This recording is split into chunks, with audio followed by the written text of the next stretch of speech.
ভারতে নারী নির্যাতন আইন আছে বলে নারীরা অন্যায় ভাবে কত শ্বশুরের নামে বদনাম দিয়েছে, কেস করেছে, কত শাশুড়ির নামে কেস করেছে, কত ননদের নামে কেস করেছে, কত দেওরের নামে, ভাসুরের নামে, জায়ের নামে, স্বামীর নামে কেস করেছে। সকলে খারাপ নয়। যেদিন ভারতে পুরুষ নির্যাতন আইন হবে, পুরুষ নির্যাতন আইন যেদিন হবে, সেদিন দেখবেন কত নারী জেলখানায় ঢুকবে তার কোনো ঠিক নেই। বাস্তবটাই বলে গেল। এক নাম্বার নবীজি বললেন, ওই নারী জাহান্নামী যে নারী তার স্বামীর সঙ্গে যখন কথা বলে মেজাজ দিয়ে কথা বলে।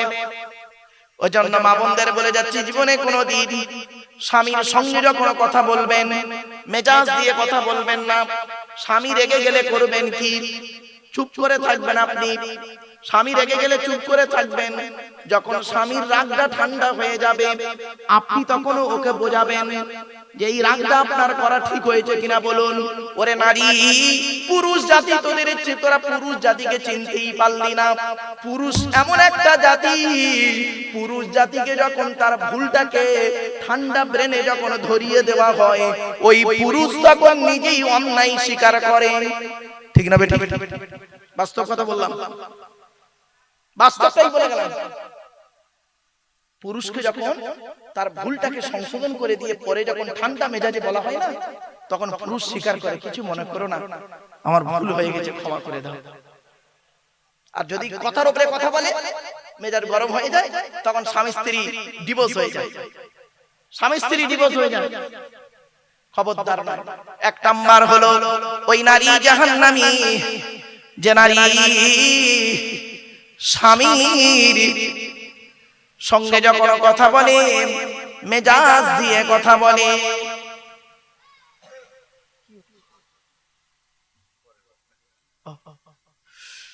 এক নাম্বার মনে রাখবেন, এটা বাপেরা খুব ভালো করে বলে যাচ্ছি।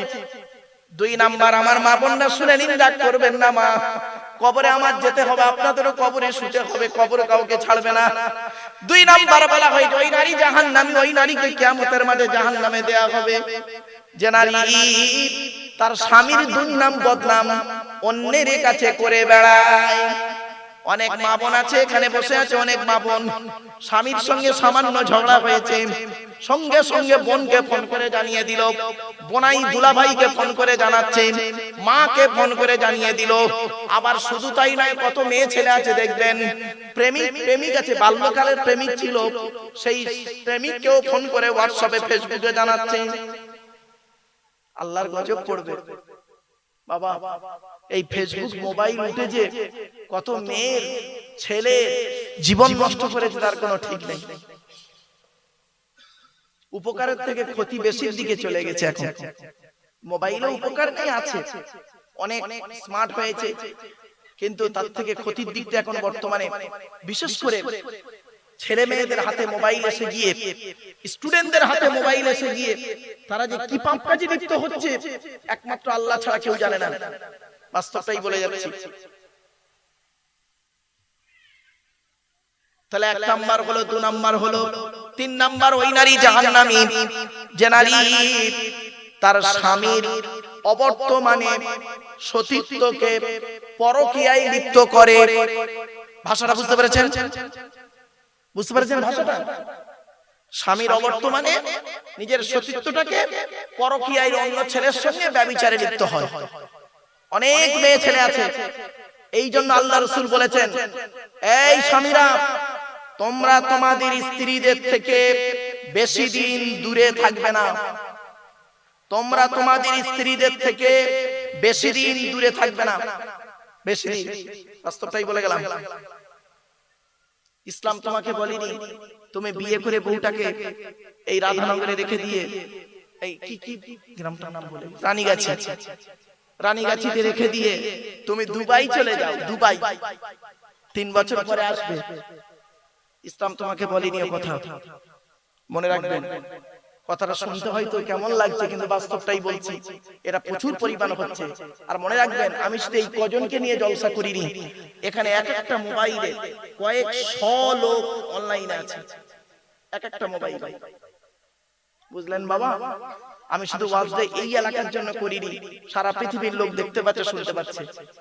কত মানুষ করে কি আশায় বউকে বিশ্বাস করে রেখে গেল বাপের বাড়িতে, বউকে তার মায়ের বাড়িতে তুলে দিয়ে চলে গেল, আর বউ সেই সুযোগে স্বামীর সঙ্গে কি করলো, বিশ্বাসঘাতকতা করলো, ওই নারী জাহান্নামী। তাহলে 3 নাম্বার হলো, 1 নাম্বার হলো ওই নারী জাহান্নামী যে নারী স্বামীর সঙ্গে যখন কথা বলে মেজাজ দিয়ে কথা বলে। মা বোনদের বলে যাচ্ছি, খবরদার, স্বামীর সঙ্গে যখন কথা বলবেন মেজাজ দিয়ে কথা বলবেন না। আর যদি অতীতে ভুল করে থাকেন আজই গিয়ে ক্ষমা চেয়ে নিয়ে স্বামী স্ত্রী সুস্থ জীবন যাপন করবেন। শুনে নিন, শয়তান কখন খুশি হয়, আল্লাহ কখন খুশি হয়। শুনে নিন, শয়তান খুশি হয় তখন যখন স্বামী স্ত্রী বিচ্ছেদ হয়। স্বামী স্ত্রী বিচ্ছেদ হয়, শয়তান তখন খুব খুশি হয়।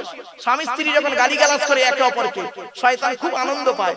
স্বামী স্ত্রী যখন একে অপরকে মারধর করে, শয়তান তখন খুব লাফায়, হচ্ছে হচ্ছে হচ্ছে, আরেকটু আরেকটু মুখ থেকে তলাক শব্দটা বের করে দিই, মুখ থেকে তলাক শব্দটা বের করে দিই, মানে ডিভোর্সটা দিয়ে দিই, এই আশায় থাকে। শয়তান খুশি হয়। আর আল্লাহ কখন খুশি হয়, স্বামী স্ত্রী যখন ঝগড়া করার পরে, স্বামী স্ত্রী ঝগড়া করতে করতে স্বামী স্ত্রী মিল হয়ে গেল, স্বামী স্ত্রী মহব্বত যখন বাড়ে, স্বামী স্ত্রী সংসার না ভেঙে সংসার যখন জুড়ে যায়, আল্লাহ খুশি হয়। জোরে বলে। এবার আপনারা এখানে বসেছেন কাকে খুশি করতে? তা আল্লাহকে যদি খুশি করতে চান তাহলে স্বামী স্ত্রীর সঙ্গে ভালো ব্যবহার করবেন, স্ত্রীর সঙ্গে ভালো ব্যবহার করবেন। এরপরে আসছি, মা বোনদের বলছি, মায়েরা বোনেরা একটু গুরুত্ব দিয়ে শুনুন। তাহলে 1 নাম্বার হলো কি, স্বামীর সঙ্গে যখন কথা বলবেন মেজাজ দিয়ে কথা বলবেন না, দয়া করে। 2 নাম্বার, স্বামীর দুর্নাম বদনাম তৃতীয় কোনো ব্যক্তির কাছে করবেন না। যদি করতে হয় আপনি আল্লাহর কাছে করুন, এছাড়া আর কাউকে বলবেন না। পৃথিবীর কোনো ব্যক্তিকে বলবেন, পৃথিবীর কোনো ব্যক্তিকে বলবেন, সে 3টে সুযোগ নেবে, দৈহিক, মানসিক, শারীরিক, আর্থিক, সামাজিক, 5টা সুযোগ নেবে। হয় দৈহিক, নয় শারীরিক, নইলে মানসিক, নয় আর্থিক, নয় সামাজিক। বুঝতে পারেন না? এটা খুলে বলবো, ছোট্ট একটা উদাহরণ দিচ্ছি। স্বামী স্ত্রী ঝগড়া হয়েছে, উকিলকে গিয়ে বলুন, উকিলকে গিয়ে বলুন, সে কি করবে? বুঝতে পারেন না? টাকাই তোমার ঝাড়ে। আর কাকে বলবেন? এলাকার একটা মেম্বারকে বলবেন, যুবক ছেলে যদি মেম্বার হয়, আর বউটা যদি একটু মানে হৃষ্টপুষ্ট হয়, বেশ অল্প বয়স হয়, ভাবি চিন্তা নেই, আমি আছি তোমার জন্য, চিন্তা নেই, কি করতে হবে বলো? বাবা বাস্তবটাই বললাম, কথাটা শুনতে হয়তো খারাপ লাগছে কিন্তু অতি বাস্তব কথাটা বললাম। এই 5টা গুণ আছে, আল্লাহকে বলুন, আল্লাহ খুশি হয়ে যাবে। জোরে বলুন সুবহানাল্লাহ। আল্লাহ রাস্তা বলে দেবে। খবরদার কোনদিন স্বামী স্ত্রীর সমস্যা হলে তৃতীয় কোনো লোককে বলবেন না। আপনাদের বলে যাচ্ছি, মেয়েরা এরা বুদ্ধি কম, মেয়েদের বুদ্ধি কম একটু, কোরআনে আছে মেয়েদের আইকিউ একটু কম আছে, তবে আপনি যেই আপনার বয়সের সঙ্গে ইন্দিরা গান্ধীর তুলনা করবেন এটা বলছি না, লেভেলটা ঠিক রাখুন। তো মেয়েদের বুদ্ধি একটু কম স্বামীর তুলনায়, এই জন্য তালাকের দায়িত্ব দেওয়া হয়েছে স্বামীদের হাতে, তাই না? আরে ভাই বলুন একটু। আচ্ছা, তালাক দিতে পারে কারা? স্বামী দিতে পারে। কেন স্বামীকে দায়িত্ব দিলে কেন? আল্লাহ তালাকের দায়িত্ব স্বামী দেওয়া হলো কেন? জি, একজন পুরুষ যখন এই শব্দগুলো ইউজ করবে খুব সাবধানে করবে, এত সহজে মুখ থেকে বলবে না। তালাকের দায়িত্ব যদি মেয়েদের হাতে দেওয়া হতো, ওরা দিনে 400 বার করে স্বামীকে তালাক দিত। এই ভুল বলছি না, বাস্তব বলছি রে ভাই, আমাকে ভুল বুঝাও না, বাস্তব বলছি। এমনি সারাদিন বলতেছে তোমার সঙ্গে বিয়ে হয়ে আমার জীবনটা নষ্ট হয়ে গেছে, জীবনে কিছু পাইনি, এই পাইনি, লাউ ঠেলা। আর ওই শব্দ যদি ওদের দায়িত্ব দিত আল্লাহ, সংসারের 12টা বেজে যেত। এজন্য মা বোনদের বলি, সাবধান মা, স্বামী স্ত্রীকে ভালোবাসুন, স্বামীকে ভক্তি করুন, স্বামীকে শ্রদ্ধা করুন। স্বামী স্ত্রীর মাঝখানে তৃতীয় কোনো ব্যক্তিকে আনবেন না, একটাই আসবে, আল্লাহ। কে? আল্লাহ। আপনার অসুবিধা হয়েছে, আল্লাহকে বলুন, আল্লাহ আমার স্ত্রীর মনটা ভালো করে দিন, ওগো আল্লাহ আমার স্বামীর মনটাকে ভালো করে দিন, ওকে বুঝ শক্তি দান করুন। এইটুকু বলবেন, আল্লাহ দেখবেন সব সমস্যার সমাধান দিয়ে দেবেন। চলো, তাহলে 3 নাম্বার। 4 নাম্বার হলো ওই নারী জাহান্নামী যে নারী কি করে, স্বামীর পরিবারের সঙ্গে খারাপ আচরণ করে, কি বললাম? আচ্ছা, স্বামীর পরিবার কারা? স্বামীর বাপ, স্বামীর মা, স্বামীর বউ, স্বামীর বোন, স্বামীর ভাই ইত্যাদি। অনেক মেয়ে ছেলে আছে দেখবেন স্বামীকে খুব ভক্তি শ্রদ্ধা করে, অন্তর দিয়ে স্বামীকে ভালোবাসে, স্বামীর বাপের দেখতে পারে না, ঠিক না বেটা? স্বামীর মায়ের দেখতে পারে না, স্বামীর বোনের দেখতে পারে না, স্বামীর ভাইয়ের দেখতে পারে না, স্বামীর খুব সেবা করে, ও নারী জাহান্নামী। আমি গবেষণা করে দেখেছি, আর সেটা বলছি, দেখুন তো ঠিক হচ্ছে না ভুল হচ্ছে। ছেলেরা তার শ্বশুর শাশুড়িকে জানা ভক্তি করে, শ্রদ্ধা সম্মান করে, তার চারানা যদি মেয়েরা ওদের শ্বশুর শাশুড়ির করত, ওই সংসার জান্নাতের টুকরা হয়ে যেত, ঠিক না বেটা? সত্যি কথা বলে, এখানে যারা বসে আছেন পুরুষ যারা, সত্যি কথা বলুন, আপনার শ্বশুরের প্রতি আপনার ভালোবাসা নেই? বলুন, শাশুড়ির প্রতি আপনি আপনার শ্বশুর শাশুড়ি বাড়িতে এলে যে ভক্তি শ্রদ্ধা সম্মান করেন, আপনার মা বাপকে আপনার বউটা করে, আপনার শালার শালি এলে আপনি যতটা স্নেহ মায়া মমতা ভালোবাসা দিয়ে মার্কেটিং করান আর খাবার খামান, গরুর গোস্ত, মুরগির গোস্ত, খাসির গোস্ত, হাঁসের গোস্ত, আর কি বলবো, ছাগলের গোস্ত, পাঁঠার গোস্ত, কুকুরের গোস্ত, কুকুর নাই হালাল পানি, তো যত প্রাণীর গোস্ত গুলো খামান, হালাল প্রাণীর গোস্ত গুলো খামান, আপনার স্ত্রী আপনার ভাই বোনকে সেটা করে? ভাববেন। আপনি আপনার শ্বশুর শাশুড়িকে করলেন ভক্তি শ্রদ্ধা সম্মান, আর আপনার স্ত্রী তার শ্বশুর শাশুড়িকে করেছে? করেনি। এটা নারী জাতির একটা অভ্যাস খারাপ। মা বোনের এই অভ্যাসটা পরিবর্তন করুন। আচ্ছা, এমন কোন নারীকে আপনারা দেখেছেন, আপনাদের স্ত্রীরা কেউ আছে এখানে এমন? একটু বলবেন যে আপনি ঈদের সময়, সামনে ঈদ আসছে, রমজান মাসের ঈদ, ঈদের সময় আপনি হাওড়া থেকে আপনার বাপ মায়ের শাড়িটা কিনেছেন 1000 টাকা দামে, আপনার শাশুড়ির শাড়ি কিনেছেন 3000 টাকা দামে, আপনার স্ত্রীকে যখন এসে বললেন এটা 1000 টাকা দামি শাড়িটা আমার মায়ের, আর 3000 টাকা দামি শাড়িটা তোমার মায়ের, কেমন হয়েছে বলো? আপনার স্ত্রী কি বলেছে জানেন? খুব সুন্দর, মা না এই কালার ছাড়া পরতে পারে না, আর এই কাপড়টা খুব ভালো, এইটুকুই বলেছে, খুব খুশি হবে। কোনদিন বলেছে আপনার স্ত্রী তোমার বাপের শাড়িটা নিলে 1000, মায়ের শাড়িটা নিলে 1000, আমার মায়ের শাড়িটা নিলে 3000, দুটো মিলে তো 4000 হয়? কেন? ওই দোকান থেকে দুটো শাড়ি কালারটা আলাদা নিয়ে 2000 করে নিতে পারলে না? কোনদিন বলেছে? যে স্ত্রী বলবে, যে স্ত্রী এই কথা আপনাকে যদি বলে, জানবেন আপনার স্ত্রী জান্নাতি নারীর পরিচয়। জোরে বলুন সুবহানাল্লাহ। কি করে বুঝবেন? খালি তাহাজ্জুদ নামাজ পড়লে বউ জান্নাতি না? যে স্ত্রীর মধ্যে এই ন্যায় বিচারটা থাকবে যে আমার মায়ের শাড়িটা নিলে 3000 আর তোমার মায়ের 1000, কেন? দুটো নিতে পারতে 4000 টাকা দামে, দুটো নিতে 2000 করে, কালারটা আলাদা নেবে। এই অধিকার যে এই অভ্যাস যে নারীর মধ্যে থাকবে, জানবেন আপনার স্ত্রী ন্যায় বিচক্ষণ নারী, আপনার স্ত্রী আল্লাহওয়ালা নারী, আপনার স্ত্রীর মধ্যে মানবতা আছে।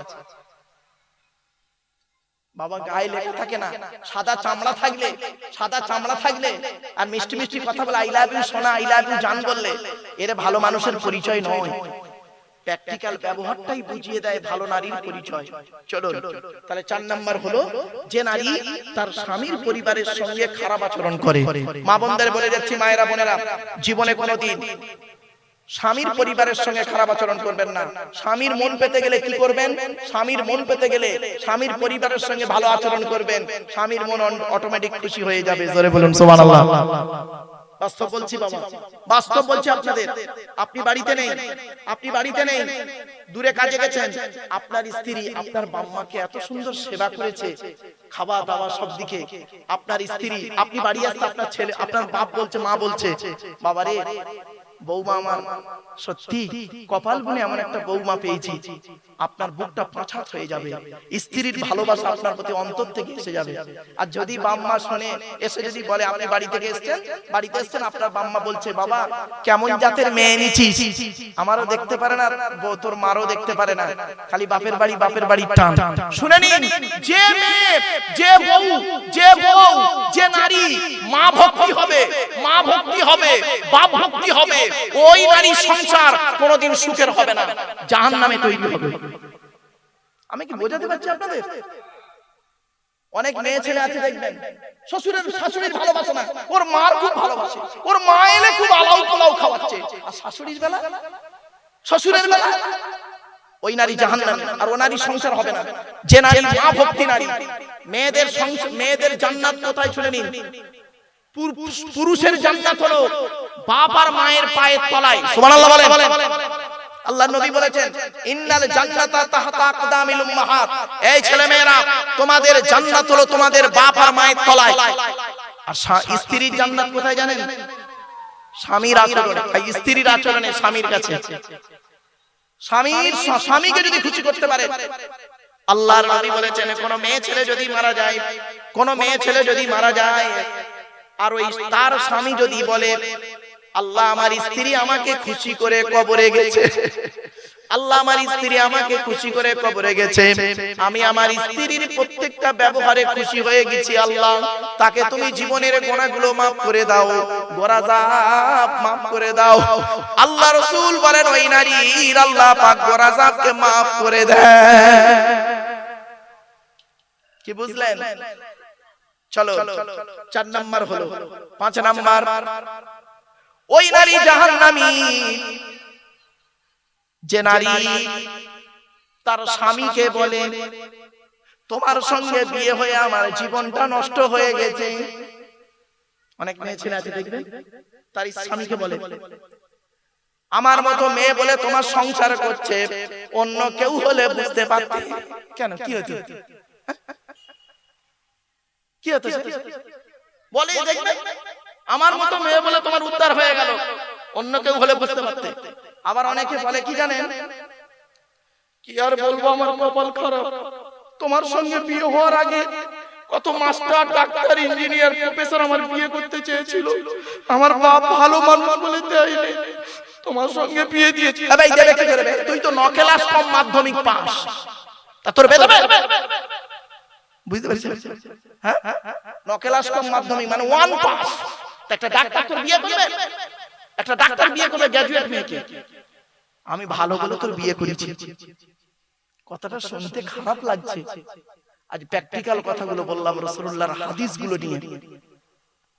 আপনি সহজে ভাবলেন আপনার স্ত্রী সারাটা জীবন আপনাকে জ্বালালো, সারা জীবন আপনাকে জ্বালিয়েছে, সারা বছর আপনাকে কাঁদিয়েছে, সারা বছর আপনাকে অত্যাচার করেছে, সারা বছর আপনার বাম্মার কাঁদিয়েছে, আর কালকে রাতে শবে বরাতের রাতে সারা রাত তাহাজ্জুদের নামাজ পড়েছে, তো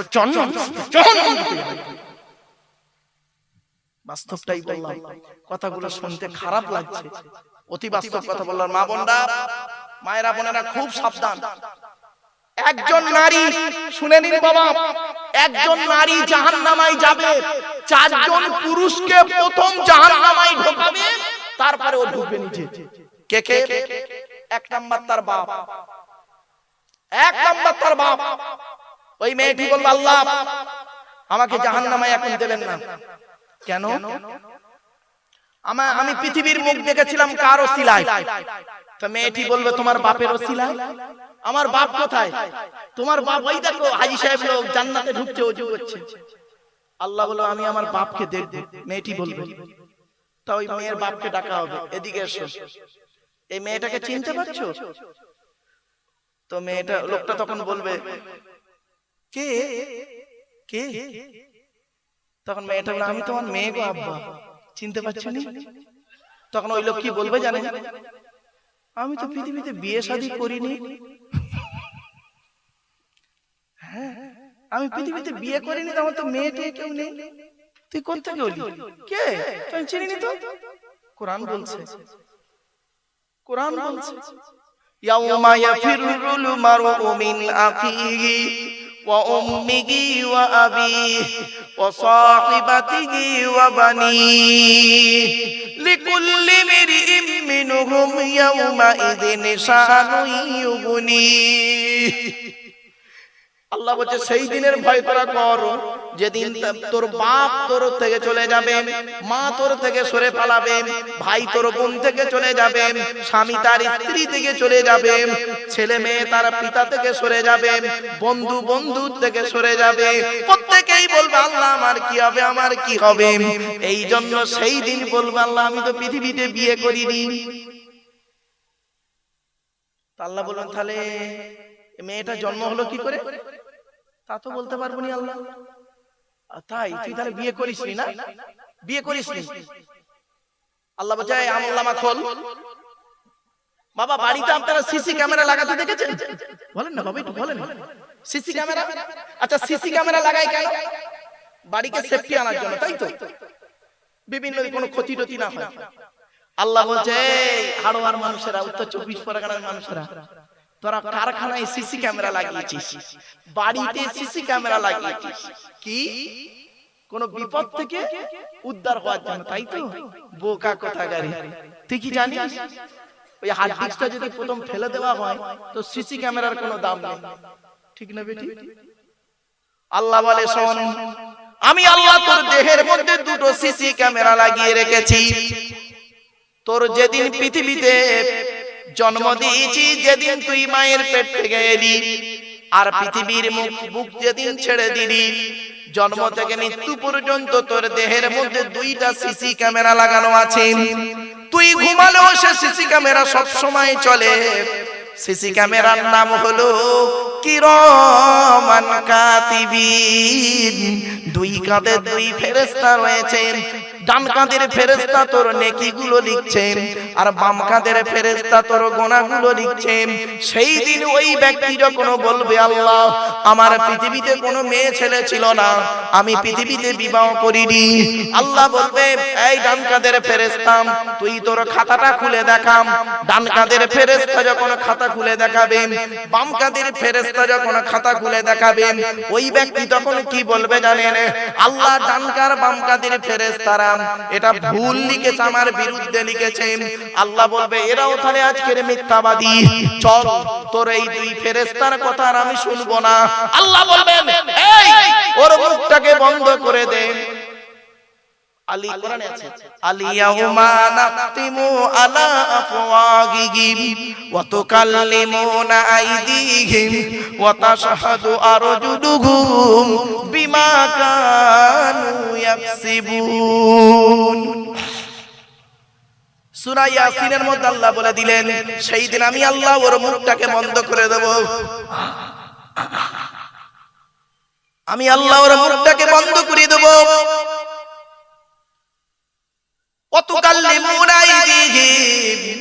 ওর দুটো হাত আমার সামনে কথা বলবে,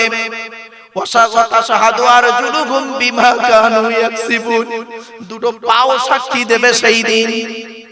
অনুরোধ করে বলে যাচ্ছি সেই দিনের ভয় আপনারা করুন। আপনাদেরকে আমি বলেছিলাম মুমিনকে চিনবেন কটা জিনিস দেখে, মনে পড়ছে না? ভুলে গেছেন? এবার আসছি, আল্লাহ বলছেন আল্লাহর নবী মেরাজে গিয়েছিলেন, জান্নাত জাহান্নাম দেখলেন। জান্নাতে কি দেখলেন? জান্নাতে দেখলেন একজনের জুতোর আওয়াজ শুনতে পেলেন, তার নাম ছিল বেলাল, তাই তো? বেলালকে নবীজি জিজ্ঞাসা করেছিলেন বেলাল তুমি পৃথিবীতে কি এমন কাজ করো? বেলাল বলেছিলেন ইয়া রাসূলুল্লাহ আমি পৃথিবীতে দুইটা কাজ করি। এক নাম্বার হলো নাপাক অবস্থায় কখনোই বেশিক্ষণ থাকি না, এখান থেকে এত দূর আলোচনায় চলে গেছিলাম। দুই নাম্বার হলো ইয়া রাসূলুল্লাহ আমি নাপাক থেকে পাক হয়ে মসজিদে নববীতে ঢুকে 2 রাকাত তাহিয়াতুল ওযুর নামাজ আদায় করি। ও মুসলমানেরা কালকে শবে বরাতে রাতে নামাজ পড়েছেন, খারাপ আপনাদের বলছি না, ভালো কাজ করেছেন। তবে সারা বছর মসজিদের সঙ্গে সম্পর্ক নেই, আর শবে বরাতের রাতে হরদম মসজিদের ভিতরে বসে থাকলে কোনো লাভ হবে না। আল্লাহর নবী বলেছেন ওই ইবাদতটা আল্লাহর কাছে প্রিয়, যে ইবাদতটা কন্টিনিউ করা হয় দাইমান সর্বদাই, যে ইবাদতটা হয় ওই ইবাদতটা আল্লাহর কাছে অত্যন্ত প্রিয়। আল্লাহর কাছে অত্যন্ত প্রিয় ইবাদতের নাম হলো 5 ওয়াক্ত নামাজ। 5 ওয়াক্ত নামাজ পড়েন? জুম্মার নামাজ অনেকে পড়ে না, শবে বরাতের রাতে দেখবেন মসজিদে ঢুকে মসজিদ থেকে বের হচ্ছে না, আর সারা রাত খালি কবর জিয়ারত করছে। ঠিক না বেঠিক? হয়েছে তো? কবর জিয়ারতের কথা আমি মিথ্যা বলবো না, কবর জিয়ারত করবেন। নবী কি বলেছেন শুনে নিন, মান যারা কবরা আবাওয়াইহি আও ওয়াহদিহিমা ফি কুল্লি জুমআতিন গুফিরা লাহু ওয়া কুতিবা লাহু বারাআ। জুম্মার দিনে যদি কোনো ছেলে তার বাপ আর মায়ের কবরটা জিয়ারত করে, ছেলের দুয়ার উসিলায় বাম্মার কবরটাকে আল্লাহ আলোয় আলোকিত করে দেয়। সত্যি কথা বলবেন, মাসে যদি 4টে শুক্রবার হয়, বছরে কটা হবে? 4 12 48টা। সত্যি কথা বলুন তো, বছরে 48 বার বাম্মার কবরের ধারে গেছেন? না, এই 6 বরাতের রাতে আর 27 রাতে। আপনি সন্তান? আপনি কিসের সন্তান? আপনি আপনার বাম্মার কবর জিয়ারত করেন। রাসূলুল্লাহ বলেছেন শুক্রবারে তোর বাম্মার কবর জিয়ারত করবি আর বাম্মার নামে দান খয়রাত করবি। আপনি তো নিজেই করেন না। মসজিদে যে চাঁদা দেন, মসজিদে জুম্মার নামাজের পরে ইমাম সাহেব সালাম ফিরিয়ে, আপনাদের এলাকায় আছে কি ওই কোটো ঠেলে ঠেলে দেয়? বলেন না বাবা, ওখানে তো ছেঁড়া 5 টাকার নোট দিয়েছে, ছেঁড়া 10 টাকার নোট দিয়েছে, যেটা বাজারে চলবে না সেটা মসজিদে যে চালিয়ে দেয়। কেন 100 টাকা দিতে পারলেন না? তা দেবেন কেন? অন্য জায়গায় চাঁদা দেবেন বেশি, আল্লাহর ঘরে দিতে গেলে কষ্ট তো। দান করলে কি হয় জানেন? আল্লাহ রাসূল বলেছেন, আমি বলিনি, দান করলে রাসূলুল্লাহ বললেন জীবনের গুনাহগুলো maaf হয়ে যায়। আল্লাহর নবী বলেছেন মানুষ পাপ করবে, এটা সঠিক। ঠিক না বেঠিক? আমরা পাপ করব স্বাভাবিক, পাপ আমাদের হবেই হবে, কেউ পাপ থেকে মুক্ত নেই। আল্লাহর নবী বললেন মানুষ পাপ করবে স্বাভাবিক, কিন্তু মানুষ পাপ করার পরে দুটো জিনিস যেন করে নেয়। 1 নাম্বার হলো সঙ্গে সঙ্গে যেন তওবা করে নেয়, আল্লাহ আমি ভুলটা করে ফেলেছি, আল্লাহ আপনি maaf করে দিন, আর জীবনে কোনোদিন এই পাপ কাজের দিকে যাব না। 1 নাম্বার যেন তওবা করে নেয় সঙ্গে সঙ্গে। আর 2 নাম্বার হলো যে পরিমাণ পাপ করেছেন ওই পরিমাণ যেন নেকি সঙ্গে সঙ্গে করে নেয়। তাহলে কিয়ামতের মাঠে ফাআম্মা মান সাকুলাত মাওয়াজিনুহু ফাহুয়া ফি ঈশাতির রাদিয়া। কিয়ামতের মাঠে যখন নেকি আর পাপ আর নেকি যখন দুটো মাপা হবে, তখন সমান সমান হবে অন্তত। আর ঈমান থাকার কারণে আল্লাহ যদি চায় পার হয়ে যাবে। এরপরে আসছি, নবীজি জাহান্নামের দিকে গেলেন। জাহান্নামের দরজাটা খুলে দেওয়া হয়েছে।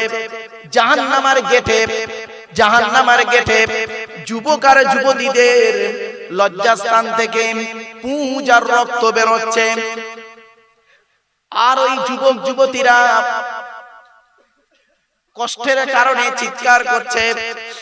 আল্লাহ নবী জিবরাইলকে জিজ্ঞাসা করলেন, মান হাউলাহি ইয়া কি জিবরাইল, ও ভাই জিবরাইল এরা কারা? জিবরাইল বলেন আযুনাত আযুনাত আযুনাত, এরা হলো ব্যভিচারকারী নারী আর পুরুষ, পৃথিবীতে জিনা করে করে বেড়াতো। আচ্ছা, এই কথা শুনে আপনাদের কি মনে হলো? কিছু মনে হচ্ছে কি? বলুন একটু কথা বলুন।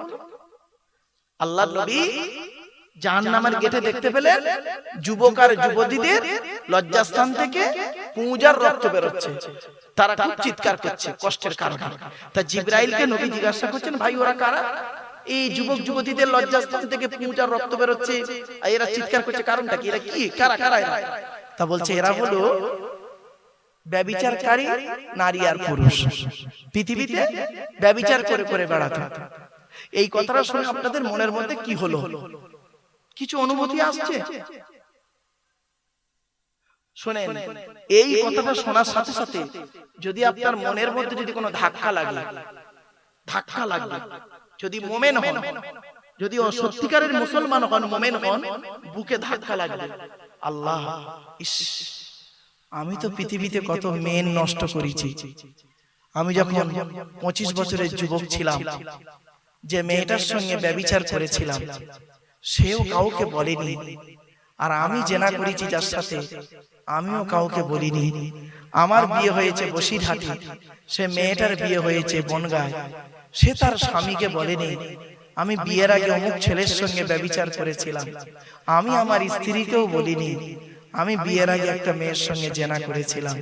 ওগো আল্লাহ, তোমার পাপের ডায়েরিতে আমার আর তার নাম লেখা আছে, পাপের খাতায় আমার আর তার নাম লেখা আছে। ওগো আল্লাহ, আমার অবস্থা কি হবে? এই কথা শোনার সাথে সাথে যদি আপনাদের চোখ মুখ ছলছল করে, বুকের ভিতরে যদি তোলপাড় শুরু হয়, তাহলে জানবেন আপনাদের অন্তরে ঈমান আছে। আর যদি কিছু মনেই না হয়, কোনো অনুভূতি যদি না আসে, ও মনি সাহেবের দাওয়াত দিয়েছে ওয়াজ করে চলে যাবে টাকা নিয়ে বাড়ি যাবে, তাহলে জানবেন আপনাদের অন্তরে এখন ঈমানটাই ঢোকেনি। তা আপনি মুসলমান হলেন কি করে? ফালতু খালি কামাকা গালে দাড়ি মাথায় টুপি দিয়ে ফালতু বসে আছেন। কিছু বুঝতে পারছেন আমার ওয়াজ বাবা? আল্লাহর নবী যখন এই বর্ণনা করছেন না, আল্লাহর নবী যখন এই কথাটা বলছেন যে যুবক যুবতীদের লজ্জাস্থান থেকে পূজার রক্ত বের হচ্ছে, তখন সাহাবীরা অনেকে ঝরঝর করে কাঁদছে, আল্লাহ আমার কি হবে, আমার কি হবে? তারা জিনা করেনি, তথাপিও তাদের মনের মধ্যে সন্দেহ লেগে গেছে। আল্লাহ রাস্তায় যেতে যেতে কত মেয়েকে দেখে ফেলেছি, জানি না আল্লাহ, জানি না আল্লাহ আপনার গোনার খাতায় কি লেখা আছে আমাদের। আর আমরা আহা, যুবক ছেলে, ও যুবতী মেয়ে, যুবক ছেলে, মোবাইল কিনেছো, মোবাইলে নেট ঢুকিয়েছো, জিও সিম লাগিয়ে হরদম খালি নোংরা নোংরা ছবি, কম্বল মুড়ি দিয়ে, কাঁথা মুড়ি দিয়ে, হেডফোন গুঁজে মোবাইল ধরে দেখছো। হাত দিয়ে মোবাইলটা ধরে আছো, হাতের জেনা। চোখ দিয়ে দেখছো, চোখের জেনা। কান দিয়ে শুনছো, কানের জেনা। আর ব্রেন দিয়ে অনুভূতি করছো, বিবেকের জেনা। জেনা শুধু লজ্জাস্থানের হয় না, অঙ্গ প্রত্যঙ্গের জেনা হয়। আল্লাহ কোরআনে বলেছেন লা তাকরাবুজ জিনা, ব্যভিচার করা তো দূরের কথা, ব্যভিচারের ধারে বাড়ে যাস না। ইন্নাহু কানা ফাহিশা, এটা খুব নোংরা কাজ। ওয়াসা সাবিলা, খুব বাজে রাস্তা। ব্যভিচার করলে কি শাস্তি? ভারতীয় সংবিধানে ধর্ষণ করলে তার সাজা কি তো আপনারা সব জানেন। কোরআনের সাজা কি শুনবেন? বলবো? আরে ভাই বলবো? কোরআনের সাজাটা শুনবেন, কোরআনে আছে আযানিয়াতু ওয়াযানি ফাজরিদু কুল্লা ওয়াহিদিন মিনহুমা মিয়াতা জালদা। আল্লাহ পাক বলছেন ব্যভিচারকারী নারী হোক আর পুরুষ হোক, যদি প্রমাণ পাওয়া যায় ব্যভিচার করেছে, 100 গা বেত মারা হবে, 100 গা বেত মারা হবে।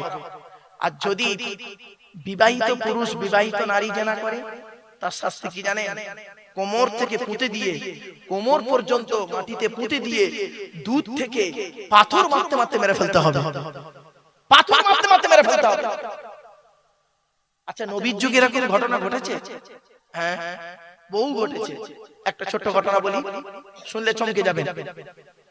আল্লাহর নবীর কাছে একজন মেয়ে ছেলে এসেছে। নবীজি বসে আছে, একজন মেয়ে ছেলে এসেছে, এসে বলছে ইয়া রাসূলুল্লাহ, আমি আপনার কাছে একটা জিনিস জানতে চাই। তো বলছে বলো। মেয়েটি বলছে ইয়া রাসূলুল্লাহ, আমি জিনা করেছি। সঙ্গে সঙ্গে নবীজি এই ওর দিকে তাকিয়েছিলেন, সঙ্গে সঙ্গে মুখটা ঘুরিয়ে নিলেন। আবার মেয়েটা ঘুরে এই দিকে এসেছে, এসে বলছে ইয়া রাসূলুল্লাহ, আমি জিনা করেছি, আমাকে ইসলামের আইন আমার উপরে প্রয়োগ করুন। নবীজি আবার মুখটা ঘুরিয়ে দিলেন। কবার হলো? দুবার।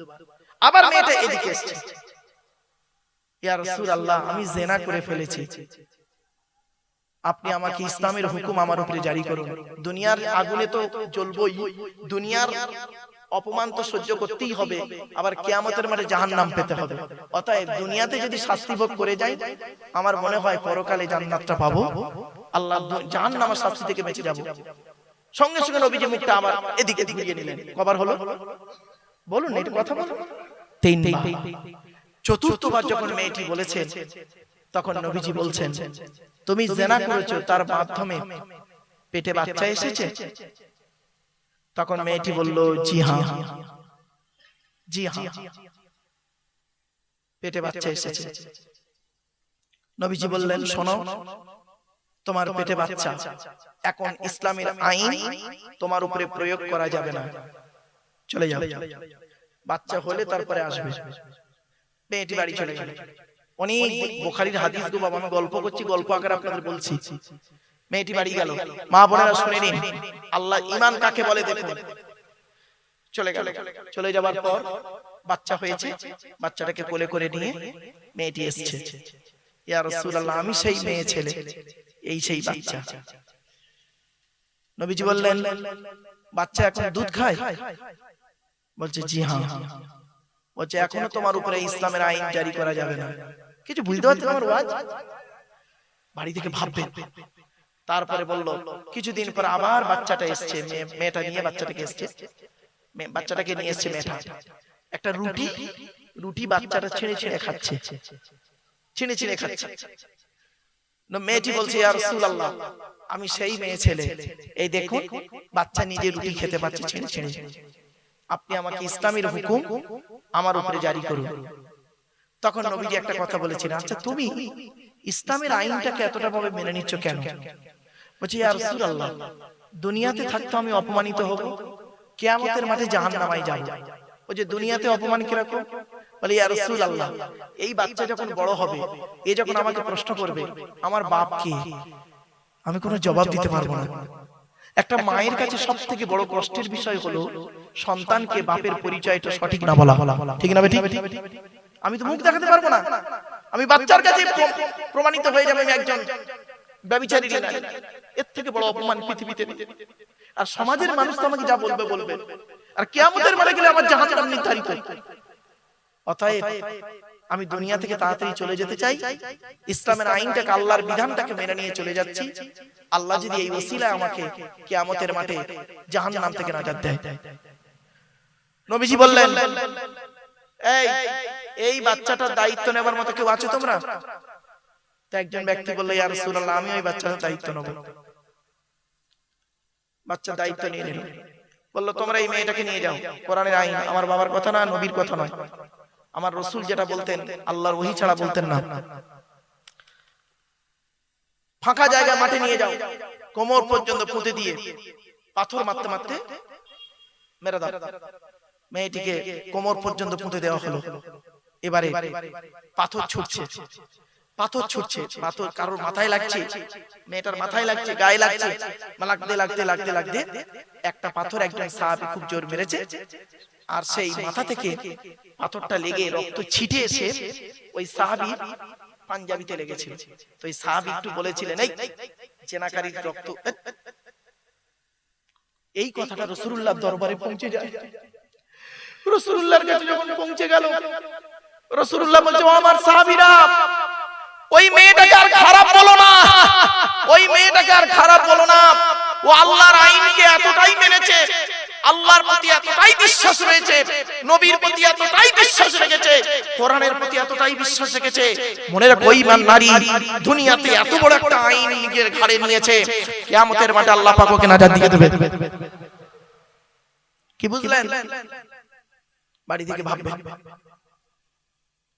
আমি আপনাদেরকে প্রথম যখন বললাম যে জাহান্নামের এই প্রথম কথা যখন বললাম, আপনাদের মনের প্রতি কোনো অনুভূতি যদি না হয়, তাহলে জানবেন আপনার অন্তরে ঈমানটা নেই। আর মুমিনের পরিচয় হলো এক নাম্বার, ইন্নামাল মুমিনুনা আল্লাযীনা ইযা যুকিরাল্লাহু ওয়াজিলাত কুলুবুহুম। এক নাম্বার হলো মুমিনের সামনে যখন আল্লাহর গজবের আলোচনা করা হবে, মুমিনের অন্তরটা আল্লাহর ভয়ে কাঁপতে থাকবে, আল্লাহর ভয়ে কাঁপবে। পৃথিবীর কোন মানুষের ভয়ে কাঁপবে না, আল্লাহর ভয়ে কাঁপবে আপনার অন্তরটা। আপনি আল্লাহকে ভয় করুন। বাপেরা, রানীগাছির মানুষদের কাছে আমার একান্ত অনুরোধ, আপনারা আল্লাহকে ভয় করুন, পৃথিবীর মানুষের ভয় করবেন না। কদিন বাঁচবেন? এই জীবন শুরু হয়েছে 150 টাকায়, এই জীবন শেষ হবে 1500 টাকায়। এই জীবন শুরু হয়েছে একটা নাম দিয়ে, প্রত্যেকের একটাই নাম ছিল, কি বলুন তো? শিশু। কি বললাম? শিশু। প্রত্যেকের একটাই নাম শিশু। ডাক্তার একটাই নাম দিয়েছিল, শিশু। ছেলে মেয়ে আলাদা করলো, মেল আর ফিমেল বলে লিখে দিল, নইলে বেবি। এই জীবন শুরু হয়েছে আমাদের প্রত্যেকের একটা নাম দিয়ে, শিশু। এই জীবন শেষ হবে, প্রত্যেকের একটাই নাম হবে, কি বলুন তো? লাশ। কি বললাম? লাশ। আগে চলে গেছে বাঁশ। রাগ করবেন না, ভুল বললাম বুঝি না? আরে মাটি দেওয়ার আগে কি যায়? বাঁশ। বাঁশ দু রকমের হয়, বাঁশ দু রকমের। একটা বাঁশ যায় চাপা দেওয়ার জন্য, আর একটা বাঁশ যায় পেটাই দেওয়ার জন্য। বুঝতে পারেনি না?